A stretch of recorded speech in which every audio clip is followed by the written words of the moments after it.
Hey, how's it going? Lee Hayward here with the Total Fitness Bodybuilding video chat for Friday, October the 11th. And trying to get things underway here now. I've been screwing around with this, trying to get it working on my desktop computer, which I normally run my live streams through.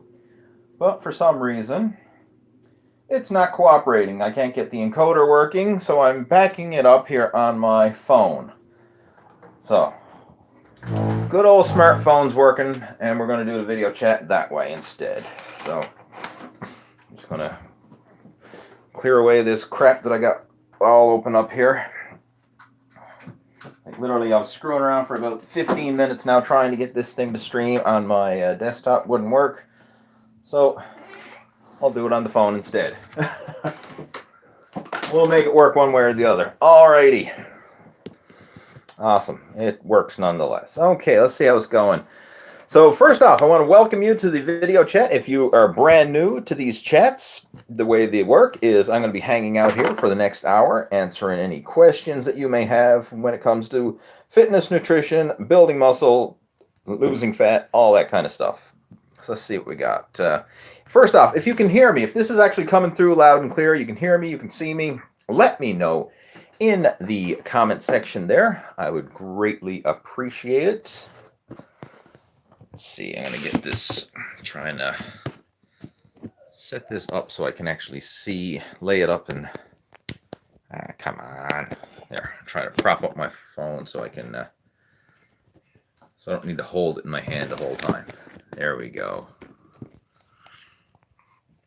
This isn't working very good. You're getting the raw and real deal here. You always do get the raw and real deal. There's nothing fancy about these video chats. I can guarantee you that. It's the raw and real deal. All right, let's see. That's not going to prop up for me. Come on. Anyway, the way these work is if you have any questions, comments, or anything that you would like to discuss, post those in the chat window there. Jeez whiz, come on, stay up, you stupid phone.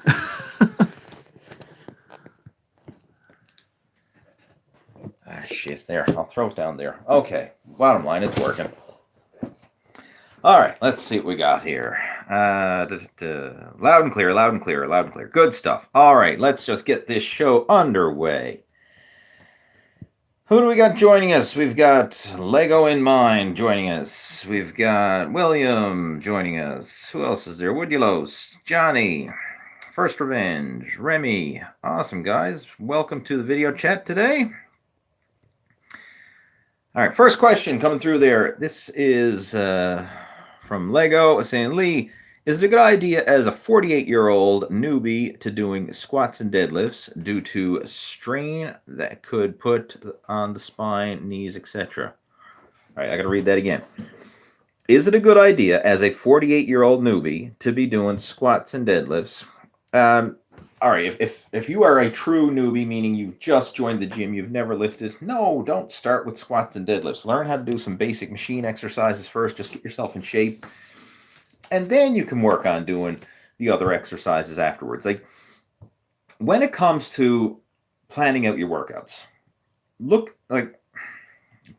be sensible about it. And that's one of the things you need to realize. Like, let's say, let's just take another context, for example. Let's say you're teaching someone how to drive a car, right? And they've never driven a car before.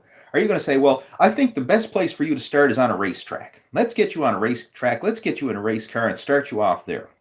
No, you're going to just teach them a basic, like how to drive a regular car. You're not going to try and start them off with the most advanced, hardest variation that they can do right off the start. And the same thing applies with your workouts. Don't start with the most complicated, hardest exercises there are. I mean, squats and deadlifts are two of the most challenging, most difficult exercises you can do. So don't start with that. Start with the basics. I recommend just a simple machine workout. Go through the motions. Just learn how to do the exercises, and then you can always make it more challenging as you progress.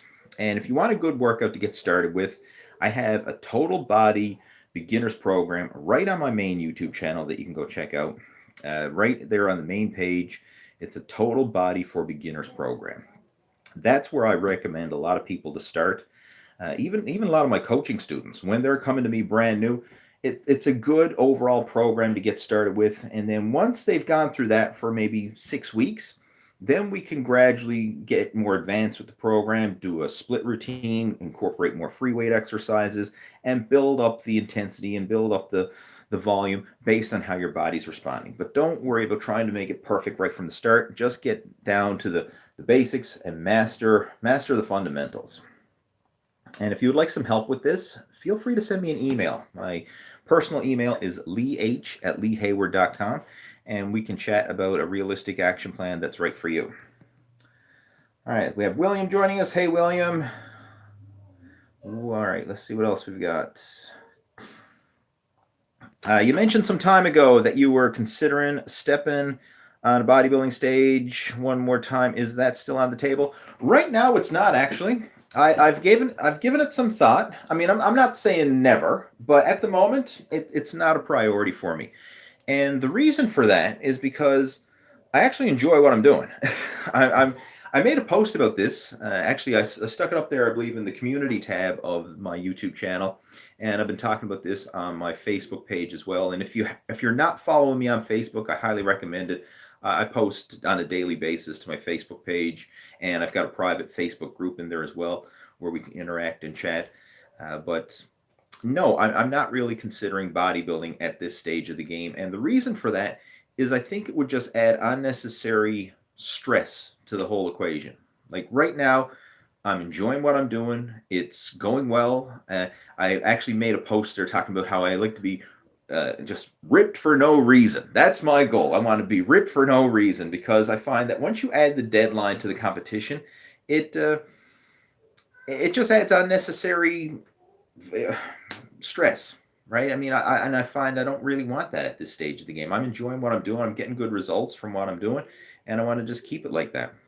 I mean, maybe sometime down the road I'll look into it again, but definitely not in any time in the near future.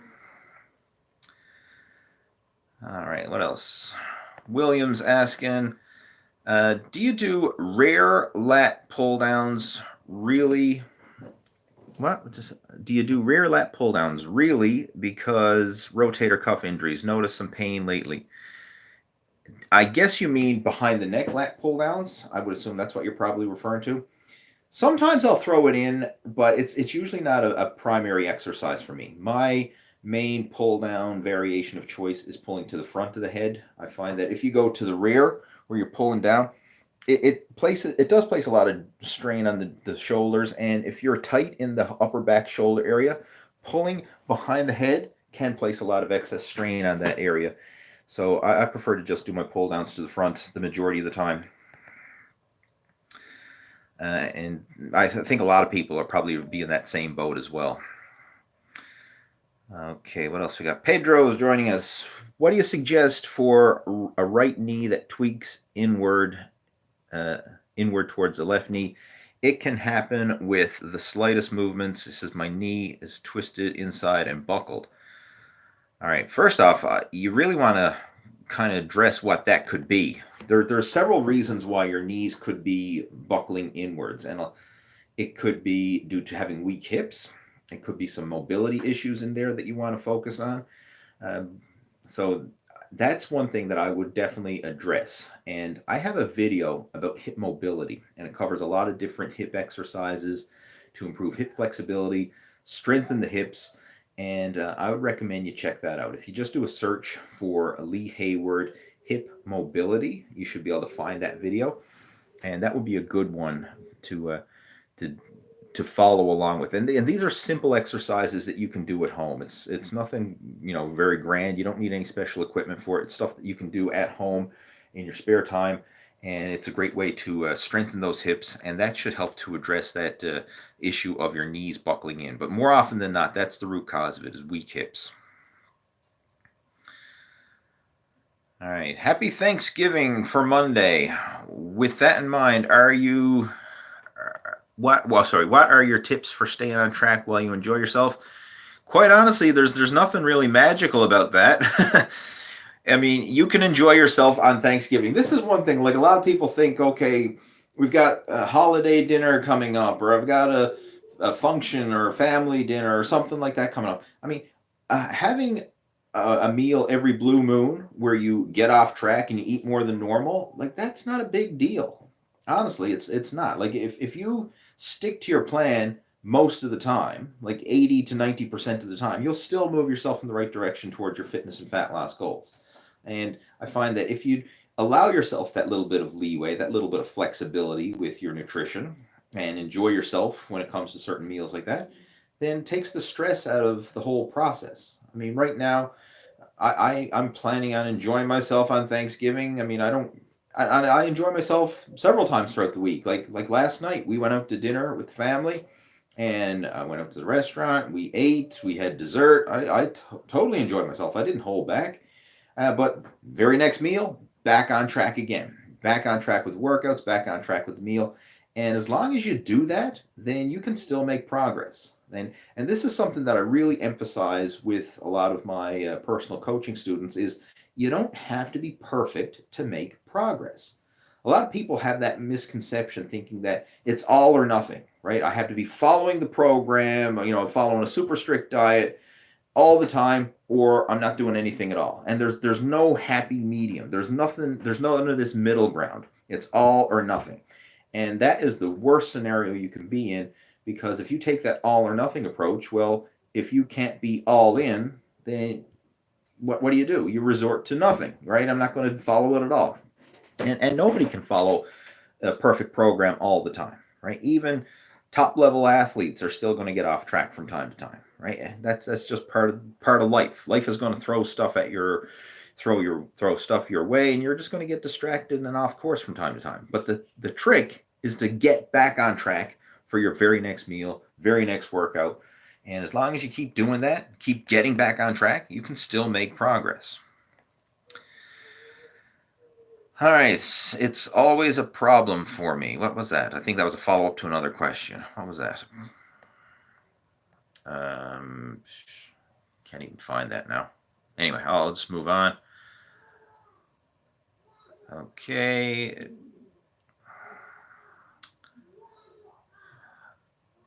All right, I'm trying to lean out, but a couple of glasses of wine on the weekend. Should I not? I'm trying to lean out, but like a couple of glasses of wine on the weekend, should I not drink anymore? Ideally, in the perfect world, no. I mean, you wouldn't drink because alcohol does not help with your fat loss goals for sure. And when there's alcohol in your system, that does hinder fat burning.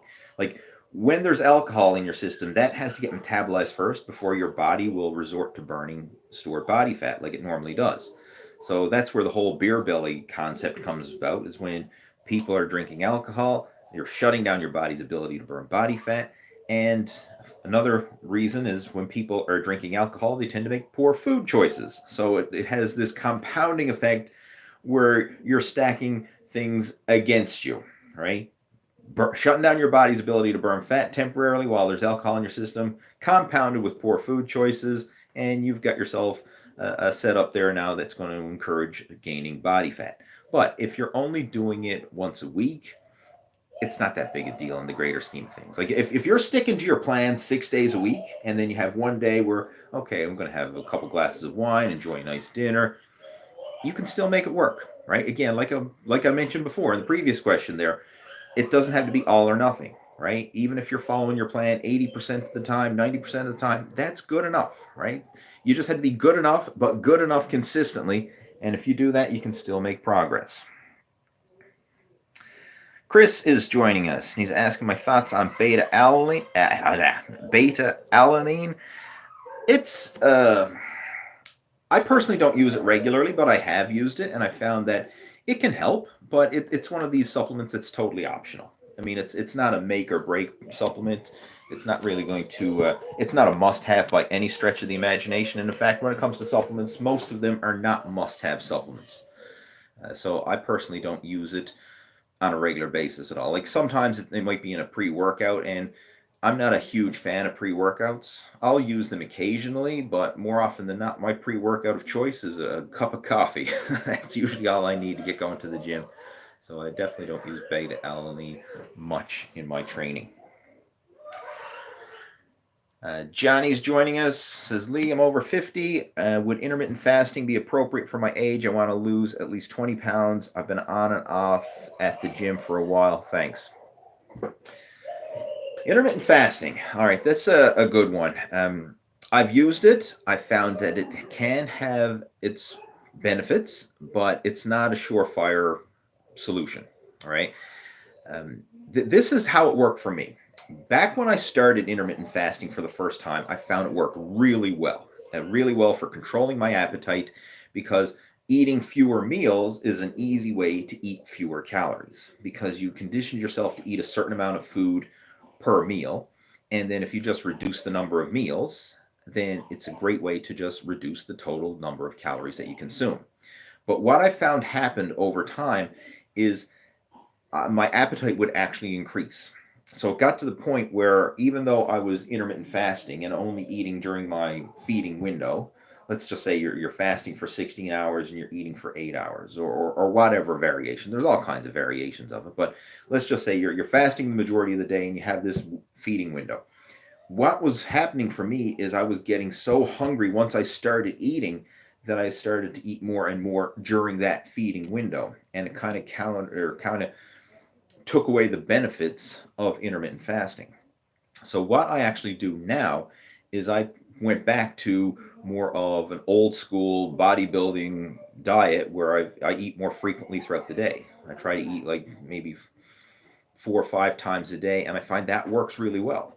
And in fact, when I started doing that again, I actually spiked my metabolism, was able to control my appetite better, and I actually felt stronger in the gym. So I had more energy throughout the day, doing my workouts with food in my system versus doing them in a fasted state, and it actually worked.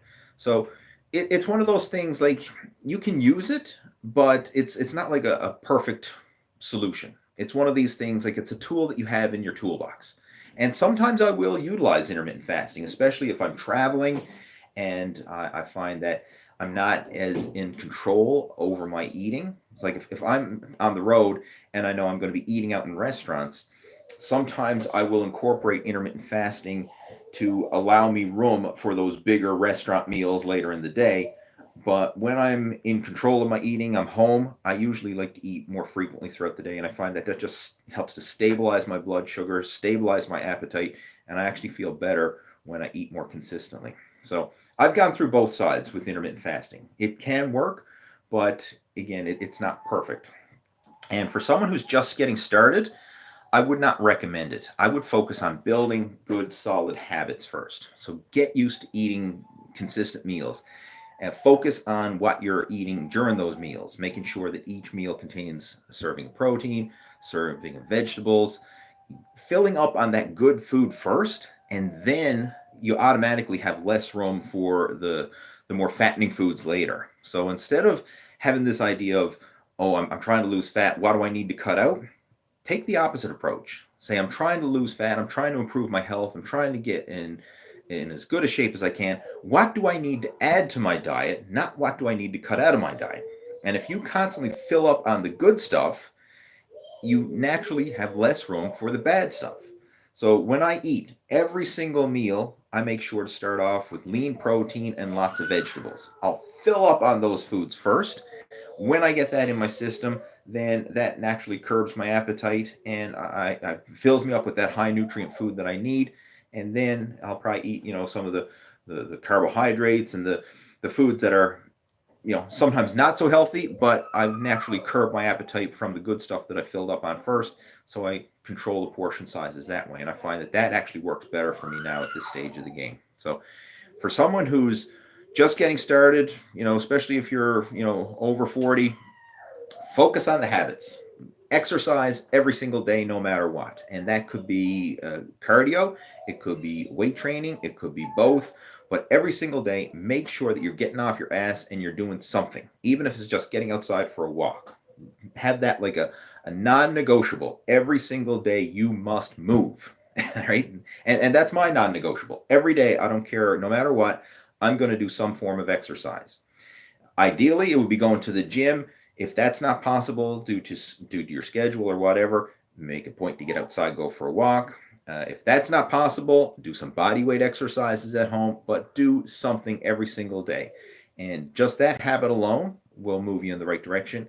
And then when you eat your meals, focus on filling up with the good stuff first. And if you just did that, those two things alone, exercise every single day, no matter what, fill up on the good stuff every time you eat, that would move you in the right direction. Let's see what else we've got. We have Renshi joining us. He says, how do you define the upper chest near the clavicle? A lot of incline work would really help with that. So when you're doing your chest work, try and do some incline bench work, be it incline presses, barbell, dumbbell, or incline chest press machines. When you're doing flies, make sure to do some work on the incline. There's a lot of things, but typically when you do the incline angle, you're going to focus primarily on that upper chest area. And that tends to be a weak spot for a lot of guys. So if the upper chest is a weakness for you, you might even want to, for the next, several weeks or even next several months, prioritize the incline over the flat and the decline. And even for that matter, you could do all your pressing and all your bench work on an incline bench, and that would really help to fill out that upper chest area. Let's see what else. What is the minimum amount of cardio with a 3-day split? It really depends on your goal, what the minimum amount of cardio is. I'm a big fan of regular cardio. I personally try to do a minimum of 30 minutes of cardio per day. Now, when I say that, it doesn't necessarily mean that I'm in the gym spinning my wheels on the treadmill or the bike or the stepper or whatever. It could be taking my dog for a 30-minute walk. It could be getting outside for a 30-minute bike ride. It could be going to the pool and going for a swim. Like, as long as you're moving, right? You're elevating your heart rate, you're moving your body, that's cardio, right? So, I mean, it doesn't have to be like a lot of people think cardio has to be running, or it has to be cardio machines, or it has to be something like that. No, I mean, it's just moving your body. I mean, it could be, mowing the grass in the summertime. It could be shoveling snow in the wintertime. It's just anything that moves your body consistently can be counted as cardio. And I personally strive for 30 minutes a day just for overall health and fitness. But if your main goal is fat loss, you could even bump that up even more. Like if I'm pushing fat loss and I really want to maximize that, I'll work up to an hour of cardio per day as my minimum. And it doesn't all have to be done in one go, right? You can break it up. You can do like 30 minutes in the morning, 30 minutes in the evening. You could even, incorporate 10-minute walks, right? Like throughout the day, just do little 10-minute walks to help bump up your metabolism. There's a lot of ways, but bottom line, within reason, the more cardio you do, typically the better it is for fat loss. David is joining us, and he says, how's it going, Lee? Looking good, sir. I just watched the old body weight workouts. Brilliant. Cool. I'm glad you enjoyed those, David. And those body weight workouts, they're gems, because you can do them anywhere, anytime. Like I still throw in body weight exercises on a regular basis. And even when I'm at the gym, I like to do body weight exercises with a lot of my regular workouts. Body weight moves are fun, they're functional, and a great way to help stimulate, growth and just help to, add to your workouts. I love them. Push-ups, pull-ups, lunges, all those body weight exercises, they're great. Let's see what else we've got. Marco, and he says, I'm stuck on an overhead press plateau for 3 years. Help. Okay, you're stuck for 3 years in a plateau. Well, what I would focus on is, instead of the overhead press, I would probably focus on strengthening the muscles that are involved with the overhead press and doing different variations to train those muscles. So instead of say like the overhead barbell press, instead of that, maybe try like overhead dumbbell presses, maybe try shoulder press machines, maybe try lockouts in the power rack. Different exercise variations to build up the shoulders and the triceps, which are the primary movers in the overhead press, and also doing exercises to help stabilize your core, because the core comes into play big time when it comes to overhead press. If you have a weak core, that could be the weak link in helping you to stabilize yourself as you're doing the move. Of course, working on the technique is another big one. And I actually have some videos that cover technique for the overhead press. I think if you do a search for Lee Hayward military press, you'll find those videos. But that's a big one. So improving the technique, usually hands down, that's a good plateau buster, but just building up the supporting muscles that are involved with different exercises. So I do this all the time. Like if I hit a plateau with a certain move, instead of just pounding and doing that move over and over again and going nowhere with it, I'll just scrap that move and do some different exercises instead. So like if the overhead barbell press is stuck, switch to dumbbells. Focus on getting as strong as you can with dumbbells. And usually then after a while with that, when you return back to the original exercise that you were stuck in, sometimes that's a great way to bust past that plateau. Now, generally the way it works is if you're switching up your exercises, when you start a new move, you'll probably be able to make some consistent strength gains for several weeks in a row. And then when you go back to the old exercise that you were stuck with, chances are you're probably going to have to start off a bit lighter than normal and just get used to the movement again. And then eventually you'll build up to your old previous best. And then if you keep training consistently, hopefully you'll be able to set some new personal records with that. But there's a lot of different strategies that you can incorporate. I mean, from changing up the exercises, changing up the set and rep pattern, changing up the frequency, right? There's a lot of strategies that you can incorporate. I mean, one that I've done in the past that I find is a good plateau buster as well is something like 10 sets of 10, like German volume training, right? That is a great way to really drive home the motor skills required to get strong in a certain exercise, and you're building up the volume for that movement. And then, after you do that for a while, maybe you switch it up to say like a 5x5. So you're still doing the same exercise, but now you're doing different set and rep patterns. Thus you're working the different muscle fibers. You're more into the strength and power range versus in the volume and muscular endurance and conditioning range. And that's another way to just change up your workouts and help spur on some new growth. I mean, you could even take it up to another level and you go even heavier, like maybe, doing sets of 3 reps and really focus on that strength and power. And other things you can do is implement partial range of motions to strengthen the lockout and build up the connective tissue and help to strengthen that. So there's a lot of ways that you can get over plateaus, but bottom line is you need to change something, right? Don't keep doing the same thing over and over again thinking that you're going to get past a plateau, right? Once you've hit a plateau, that's your cue that something needs to change in your workouts. And again, if you'd like to chat about any of these questions, like I'm giving just general advice here because I don't really know your situation, what it is you're training for, whatever. So if you have any specific questions about this and you would actually like some help, feel free to reach out to me personally, and we can have take this conversation offline and have a one-on-one conversation, really map out a realistic action plan that's right for you. All right, let's see what else we've got. Did you just ignore my question? I don't know. What was your question? I think I'm going through everybody's question. That was from Sid. I'm scrolling back and see what Sid had asked. I don't see a question. What did you say, Sid?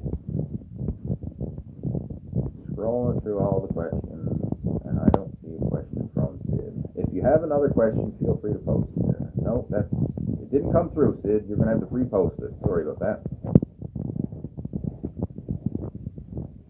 All right, what else we got? Scrolling through here now.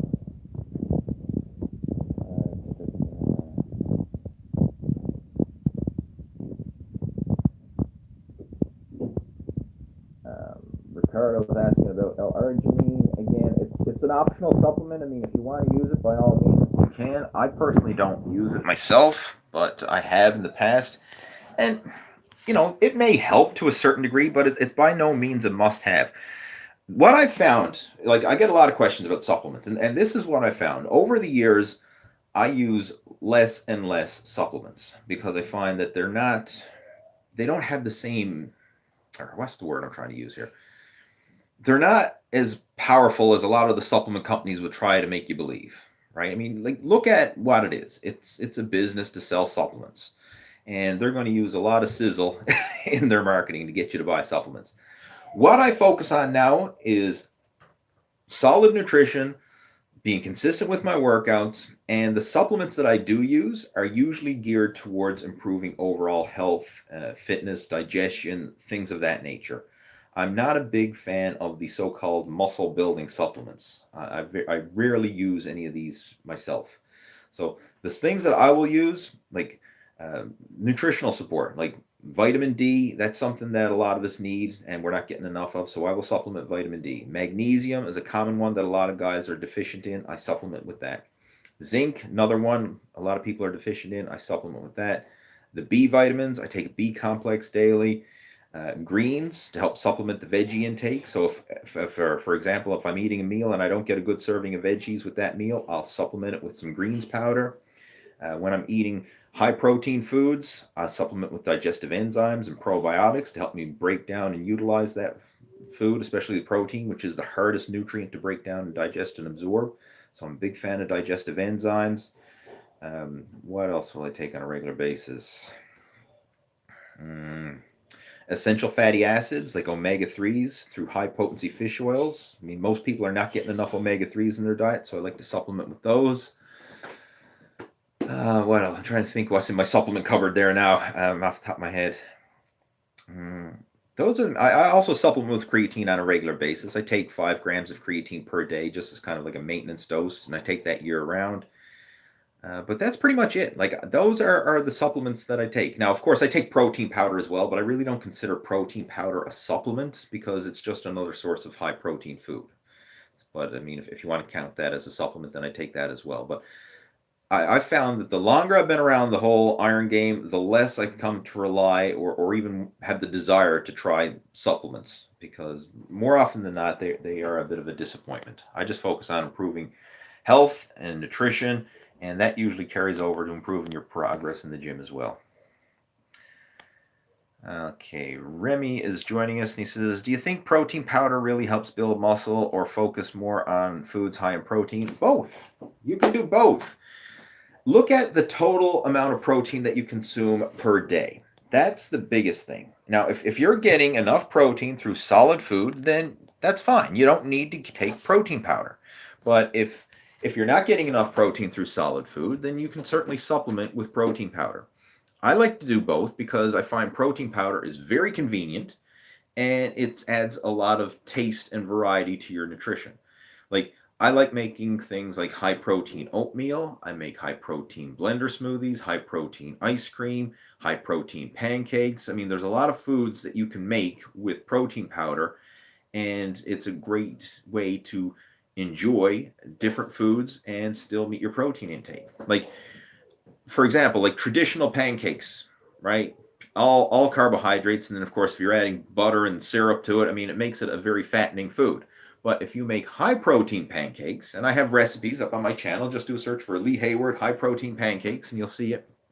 Now you can enjoy that food, bump up your protein intake, and utilize protein powder to do it. So instead of always relying on meat, chicken, fish, eggs, all that kind of stuff, you can have a lot more variety in your diet if you include protein powder.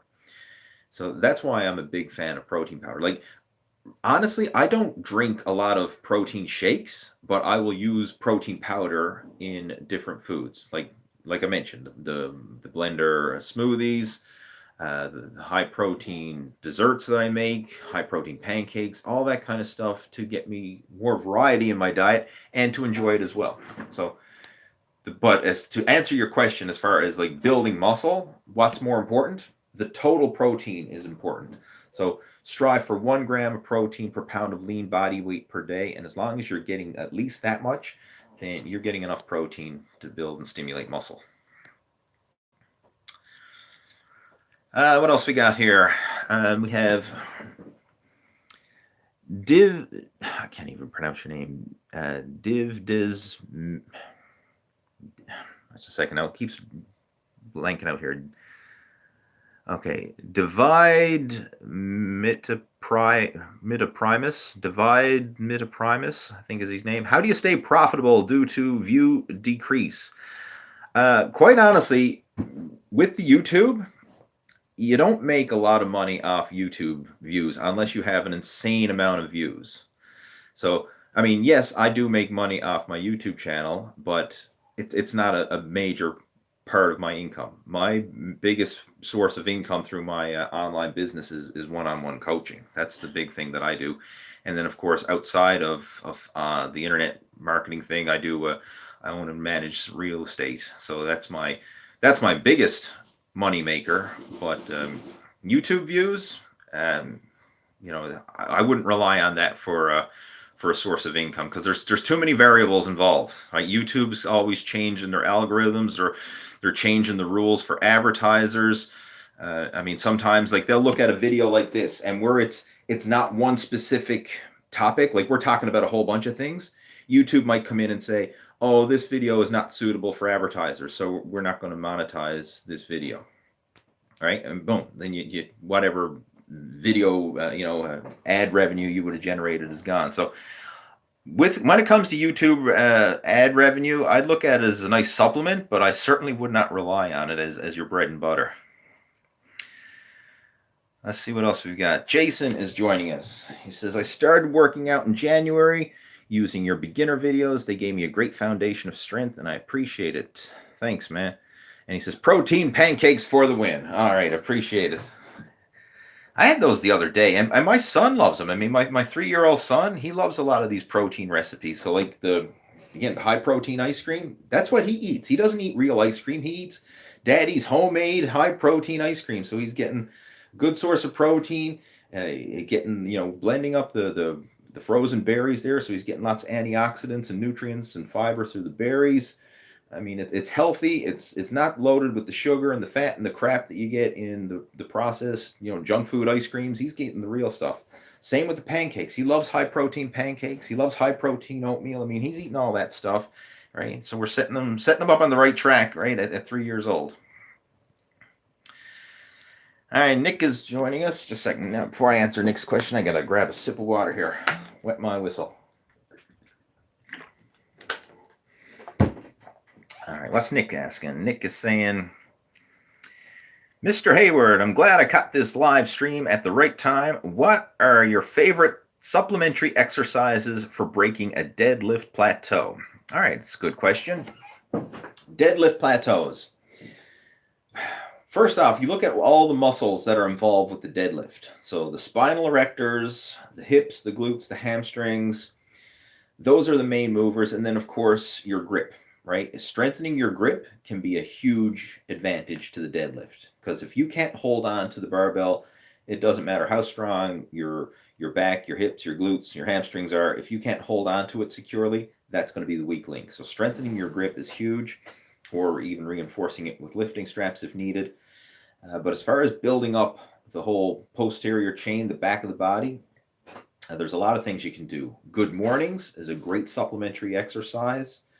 Hyperextensions or back raises, another great supplementary exercise. What else was there? A lot of the hip exercises. Like, a lot of people are not aware of how much the hips come into play when deadlifting. So if you strengthen your hips, that's a great one.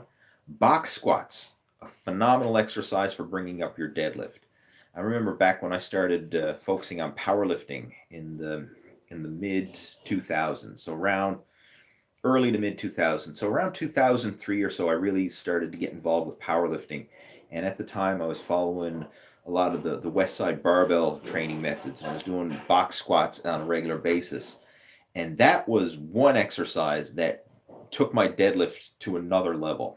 Because I remember, for the longest while, I was stuck in that 400-pound deadlift range. Like, I could deadlift 4 plates per side, but I couldn't go beyond that, right? Like, on a good day, I might, 420 or 430 or something like that. But I was always in that 4 plates per side range. And then I really focused on doing box squats, and I focused on it for several months. And then after a while, I said, I'm just going to try deadlifting.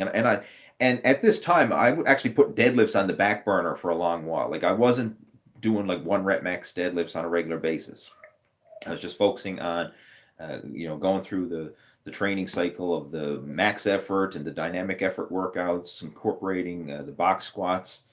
And then I decided to go back and just retest my deadlift, and boom, first time I hit 5 plates per side, hit 500-pound deadlift. and I didn't even deadlift to get up to that. I was just building up all the supporting and secondary muscles. So the big exercises that helped me to do that were the good morning and the box squat. By incorporating those moves specifically, and then supplementing also with a lot of hyperextensions and back raises. When I say hyperextension / back raise, whatever you want to refer to it, but it's basically the same exercise. But those were the big ones that really made a big difference in my deadlift. So give them a try. See what else we got. Oyson's joining us. So I've been working out for about 1 year and 3 months. My max squat is 320. My max deadlift is 385. And my max bench press is 245. Just want to know which exercises you think I'm weaker on so I can concentrate on them.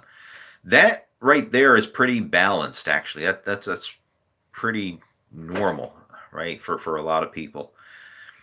So it sounds like you're in proportion, if that's your question right there. You know, most guys are going to be weakest in the bench, strongest in the deadlift, and then of course the squat's going to be somewhere in the middle, and that's exactly where you are. So as far as the proportions, you're right on track as far as proportion wise.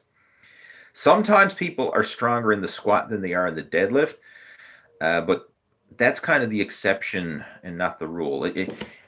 I find if someone is stronger with the squat than they are with the deadlift, they're probably really just due to their body build. And what I mean by that is, like, if they have the really thick torso, they can sometimes be stronger in the squat because it's sometimes harder to bend over and deadlift if you're really thick in the torso. And when I say thick in the torso, a lot of times it's excess weight, not all good weight either, right?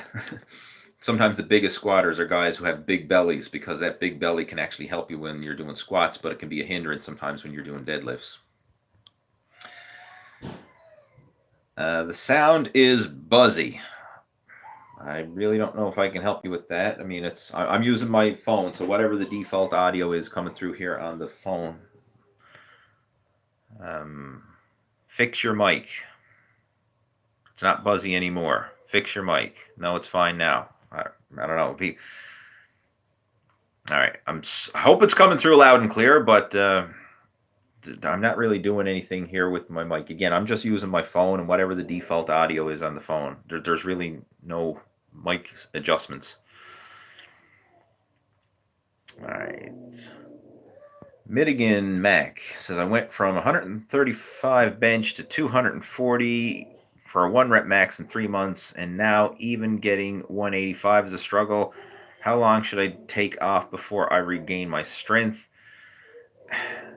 Man, that really, I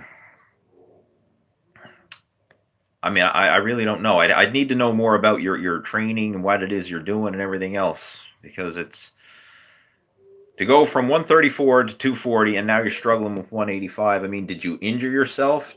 I mean, like, it sounds pretty strange to have that kind of a strength fluctuation, both up and down.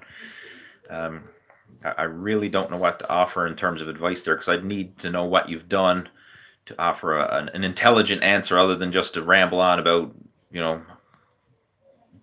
stuff that may or may not even apply to your situation.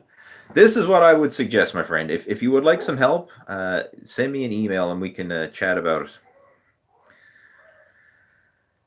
Operation Truth. Okay, he's just answering another question. Let's see. Adolaf, what do you think about cluster sets? It's just another training variable. I mean, like all these different set and rep patterns and different workout splits. I mean, it's just another way to go about working out. I mean, it's not like one is right or wrong, better or worse. It's just another way to do it. I mean, sometimes I will incorporate different variables like that, but more often than not, I just stick to the basics. You know, just basic straight sets, just basic consistent workouts.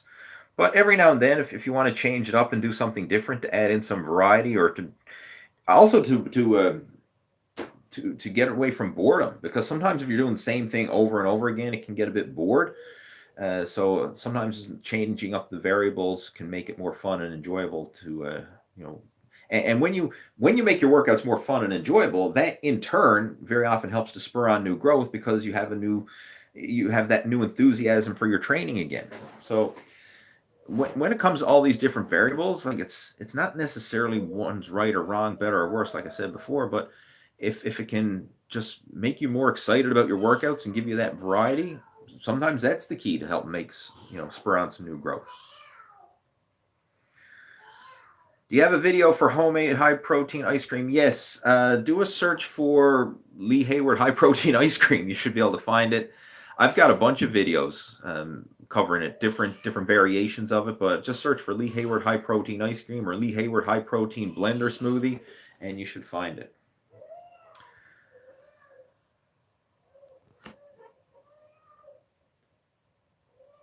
All right.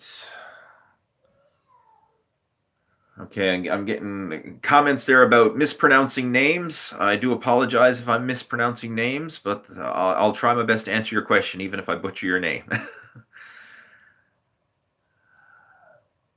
Newbie live chat watcher. Are we only allowed one question a week? No, I mean, if you're here and you post questions, go ahead and post them. I'll try and answer as many as I can. You're not limited to one question.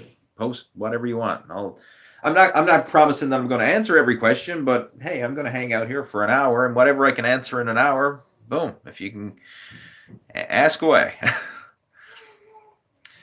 William's asking, are you going to do some more cooking videos in the future? Yes, absolutely. In fact, I've got a new video on the way. It's not so much a cooking video but it's one that I'll be posting. It's a full day of eating video, and I'm going to be doing more of those because I've been getting a lot of requests for just more eating videos. And what I want to show in this one is literally just my regular full day of eating. And sometimes it's very simple. Like, it's not complex. I mean, I'm not in there making gourmet meals all the time. A lot of times it's just quick, simple stuff that I like to whip up, but it satisfies the hunger and satisfies my appetite and fuels the muscle growth and aids with fat burning. So you can look forward to seeing that within the next week. I should have the full day of eating video, and again, I'll be making more of those. Jason saying, have you ever tried the slingshot? Last week you spoke about bench blocks, which I find really helpful for helpful for sticky points. So has the slingshot. I have a slingshot. I bought it off Mark Bell back 2011. I was at the Arnold Classic, and Mark Bell had his booth set up there with the slingshot, and I ended up buying it from him, and of course had a chat with him and everything else, but I never did really get into using it in my workouts. And part of the reason is because at that stage I had a few injuries that I was recovering from, like torn biceps and all that kind of stuff. So I really got out of power training, and I never got back into it. But I mean, back in the day, I used to be, when I was powerlifting, I was using all kinds of assisted gear. Like I was squat suits, bench shirts, deadlift suits, knee wraps, all the powerlifting gear. So I bought the slingshot as a training aid, to kind of as like a stepping stone from the bench shirt, right? Because the bench shirt, I mean, yes, it works and it's great for competitive powerlifters, but it's a bloody nuisance to put on because it's such a big racket to stuff yourself into a bench shirt. So I was thinking, I can use the slingshot as an alternative. And for those of you who don't know what a slingshot is, you just have to Google search it. And I don't mean slingshot as in, being like, what you think a slingshot is. I'm not talking about a slingshot for throwing rocks. I'm talking about a slingshot. It's a bench press tool. That's all I'll say. Go to just do a search for slingshot bench press. You'll be able to find it. But I bought one, and I never did get into using it. I think I might have tried it a few times, but I never got into it as a regular part of my training. If I was ever to get back into power training again, I probably would. But honestly, at this stage of the game, I'm just... If I can't lift it on my own with good form, then it's too heavy. So I'm not going to try and push myself. Right? I'm not so much interested in max strength and power. I'm more interested in trying to stay injury-free and be consistent and just lean and healthy at this stage of the game. All right. Okay, another question. For muscle growth, some people say you should go to failure with every set. Some say you should leave 1 to 2 reps in the tank. What do you think? It depends on the exercise. It depends on your level of fitness, and there's a lot of variables. There's certain exercises I will go to failure with. There's certain exercises I will not. I'll give you some examples. If I'm doing squats, I will not train to failure, right? I don't think it's necessary, and it opens up the door for injury. I mean, like, squatting to the point where you are stuck in the bottom with a loaded barbell on your back is quite dangerous, and I will not do it. Going to failure with some isolation exercises, the risk of injury is a lot less, and I will sometimes do it. So, for example, like if you're going to failure with a bicep curl, the risk of injury is very low, because obviously the weights that you're lifting are low. If you get to the point where you can't curl a dumbbell or a barbell, big deal. Like, you can just lay it down. It's not going to, like, you're not going to get stuck, or you're not really going to get injured. But when it comes to like big exercises, squats, right, that it could be potentially a very dangerous exercise. Bench press, repping to failure in the bench press usually opens up the door for shoulder injuries, pec tears. A lot of people get hurt going to failure with the bench press. Deadlifts, same thing again. I mean, if you're got max weight and you're straining with that weight, it opens up the door for injuries. Like a leg press, if you get to the point where you're stuck in the bottom of a leg press, right, that opens up the door for injury. So I think the bigger and heavier the exercise, the more important it is to leave a rep in the tank and at least be able to complete the set on your own. Like, when I'm doing those big exercises, I like to be able to rack the weight on my own. So technically, if you're racking the weight on your own, then you didn't go to failure, because if you went to failure, then you'd be stuck, right? You would bench press to the point where the bar is stuck to your chest and you like screaming for help, right? Or if you're squatting, you're stuck in the bottom and you end up having to dump the weight, or get some spotters to help you or whatever. I personally don't do that, and because I think for the majority of people, it's not necessary. Even if you're a competitive lifter, like a competitive power lifter, like, very rarely will you see power lifters rep out to failure. Like, the only time they usually hit failure is if they miss a lift. But they're not like you see a lot of guys in the gym just repping out to the point where they can't lift the weight anymore. Very rare will you even see power lifters do that. They usually rack the weight on their own. So from a practical point of view, I don't think it's necessary. But in certain cases, like isolation moves or whatever, if you want to train to failure with that, the risk of injury is quite low, and I think it will be acceptable. Do you have a sample diet plan that you can recommend for guys that have a slow metabolism? Well, send me an email and we'll chat about it, because I mean, why do you feel you have a slow metabolism, right? I mean, like, very often, if you have a slow metabolism, you just need to eat more good food, exercise more consistently. I mean, like, if you focus on mastering the basics, that usually helps to increase your metabolism. But to answer your question, if there's a sample diet plan, I do have a guide called Bodybuilding Nutrition Made Simple that you can download right off my main website at leehayward.com. In the Total Fitness Bodybuilding app, there's sample nutrition guides and meal plans in there as well. And if you would like me to, help you with this personally, send me an email, leeh@leehayward.com, and we can discuss it and come up with a realistic nutrition plan that's right for you, your body type, your food likes, dislikes, your goals, all that kind of stuff.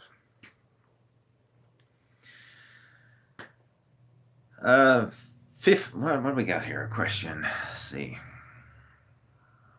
I got a question here saying 15%, 12%, 10% question mark, please discuss. I don't know what you're talking about. 15%, 12%, 10% of what? I'll retype it. I think that's someone else. All right. As of now, I think that's all the questions that came through. So let me just do a quick check here. If that's all the questions, then we can get ready and clue it up for the day. I think so. Awesome. Let's scroll down. All right, Jason's joining us. Cool. No. All right. Well, no need to stretch it out any longer. If that is all the questions that we have, that is awesome. Well, cool. Thanks for tuning in. Thanks for posting your questions and support. I do appreciate it. And what I'll do now is I will have the replay of this posted up within the next 24 hours along with the timestamps. So if you want to go back and rewatch any of these, rewatch any of the video chats with the timestamps, you can certainly do so.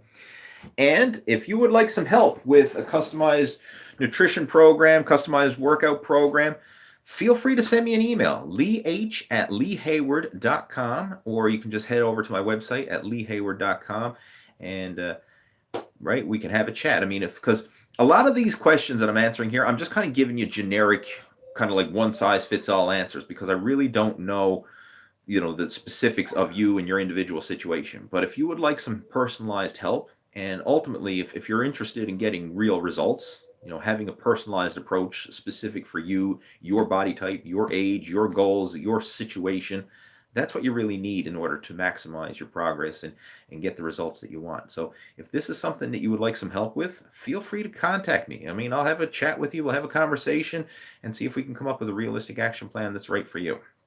So in the meantime, have yourself a fantastic weekend. To my Canadian friends out there, happy Thanksgiving. And I will talk to you next Friday. Take care. Over and out.